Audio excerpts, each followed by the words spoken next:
Chapter 2, March 19th, 1862. Private Thompson was dog tired. He gulped some lukewarm water from his canteen, picked up his musket, and headed wearily toward the hospital tent. His eyes burned, his shoulders ached. The sergeant's harsh voice rang in his ears. "Dress those lines! Quick march! Try to look like soldiers! When you crawl, keep your full heads down! You want to stop a sniper's ball? Thompson, that's a musket you're carrying, not a mop handle!" Under a blazing Virginia sun, the troopers of the Michigan Second had been bullied and badgered. They'd marched for hours, learning military drill. They practiced priming and firing their weapons. On skirmish exercises, they crawled through acres of dirt and underbrush. It had been a rough day, only one of many. The war had been dragging on for months, and the South still hadn't collapsed. In fact, the Confederate troops had proved tough and valiant, winning key battles. General George McClellan, commanding the Army of the Potomac, was anxious to change all that. He'd vowed to whip his militias and green recruits into a good fighting force, and no one was exempted. Along with the surgeons and other nurses, Private Franklin Thompson was classed as a non-combatant. Still, everyone had to go through the same training. In war, nothing was certain. There was no telling when medical and service troops might have to help fight off a sudden enemy attack. Heading along the tent rows, Private Thompson picked his way around stacked arms and piles of equipment. Supply wagons rumbled by. Couriers on horseback galloped past him, raising clouds of dust. New men were still pouring in, and tents were going up everywhere. He entered the hospital tent and walked to the far end, where a place had been set aside for the nurses. A canvas curtain separated them from the main ward. The tent had been pitched in a shaded area with good drainage, a little apart from the rest of the camp. A row of cots ran along either side, separated by a center aisle. There were some 30 cots in all, but more could be added when necessary. In the middle of the tent, a large sawhorse table was piled with medicines, books, and hospital records. When necessary, it would also serve as an operating table. Kerosene lamps hung here and there on the tent poles, and toward the back of the tent was an open wing where all the meals were cooked.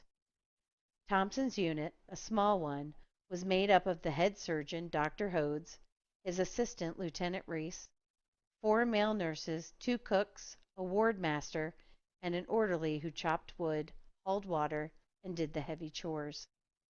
At the moment, the ward was fairly quiet, since the regiment hadn't yet seen heavy fighting.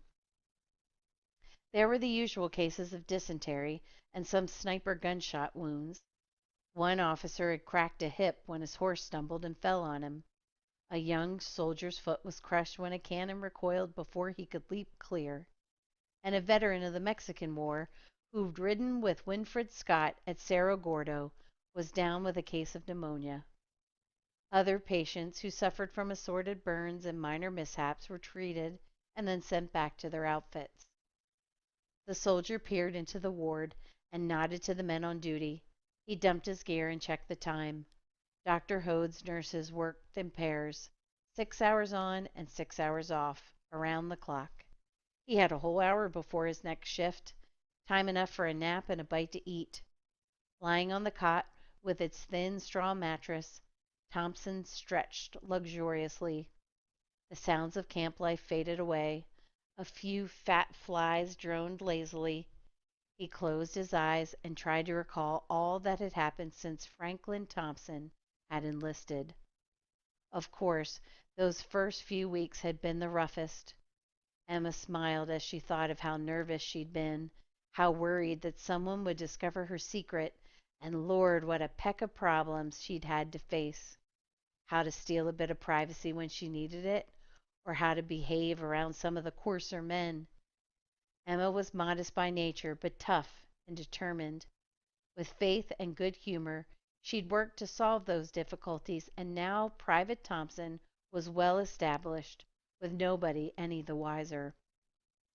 Stretched out on the cot, Emma relived her first day in uniform, the long train ride from Flint to Washington, D.C., in a grimy coach crammed with recruits.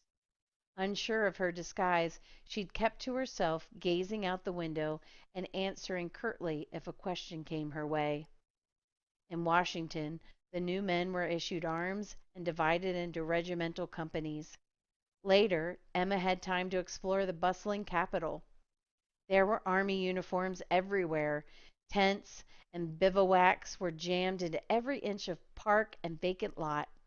Space in the city was so scarce that troops were even camped in the big east room of the White House. Emma could almost taste the excitement in the air. Knots of civilians gathered around the bulletin boards to read war dispatches. Smart cavalry units trotted down the boulevards, their guidons snapping in the breeze. Fife and drum corps stepped along, piping patriotic tunes. On every wide street, troops practiced marching and drilling. Whenever a company tramped past the big house on Pennsylvania Avenue, the men set up a cheer, and sometimes President Lincoln would come to the window and wave. From her temporary camp, Emma could look straight down Constitution Avenue to the new Capitol building still under construction. The huge iron dome was only half finished, its bare ribs poked up in the air like giant fingers, a vague promise waiting to be fulfilled. Emma stayed in Washington for months, nursing at a nearby clinic. Then one day, thousands of troops, including her company, were jammed aboard paddled wheeled transports and carried down Chesapeake Bay. After a slow, bumpy trip, the boats anchored near Fort Monroe at the tip of the Virginia Peninsula. The Army of the Potomac, numbering almost 100,000 men, took up positions across this neck of land between the York River and the James River. Emma's regiment was part of the Union line. She'd been assigned to Company F and was now settled at Dr. Hode's tent hospital. McClellan's plan, widely known, was to move north and attack Richmond, the capital of the Confederacy. But the Union's path was blocked by the city of Yorktown, a short way up the peninsula. This city was defended by a 10-mile line of trenches and a strong force under General Joseph Johnston. President Lincoln and War Secretary Edwin Stanton were pressing McClellan to push ahead to Richmond and the grand prize, but the general held back. Before he could capture the rebel capital, he would have to take Yorktown, lying across his path, and he wasn't sure what awaited him there. George McClellan was a cautious campaigner. Too cautious, many thought. He was also stubborn, refusing to move until his troops were well trained and he knew more about the enemy's defenses. So the Army of the Potomac stayed in place while the drilling and training went on. None of this mattered much to Emma Edmonds. She would leave her war strategy to others. She was content. Her disguise was working, the imp voice was silent, and she was having her moment in history. She'd also been lucky. Living at the hospital instead of in a crowded company tent had simplified matters. It was not only more comfortable but more private, and she found it easier to hide her identity. Emma loved nursing. The doctors relied on her, and though she kept to herself, the other nurses treated cool, quiet Frank Thompson with friendly respect. So Emma dozed peacefully on her cot, unaware that all this was soon to change, that two separate events would turn her tidy world completely upside down. The first involved a Union agent who had been working in Richmond as a spy for McClellan. His mission was to get information about the rebel defenses in Yorktown. Growing careless, he'd been caught, and after a quick trial, shot by a Confederate firing squad. The second event involved a Union patrol setting out that very night. The scout party from Company B consisted of 4 troopers and an officer named Vesey. It was a routine assignment to probe the enemy's outer defenses.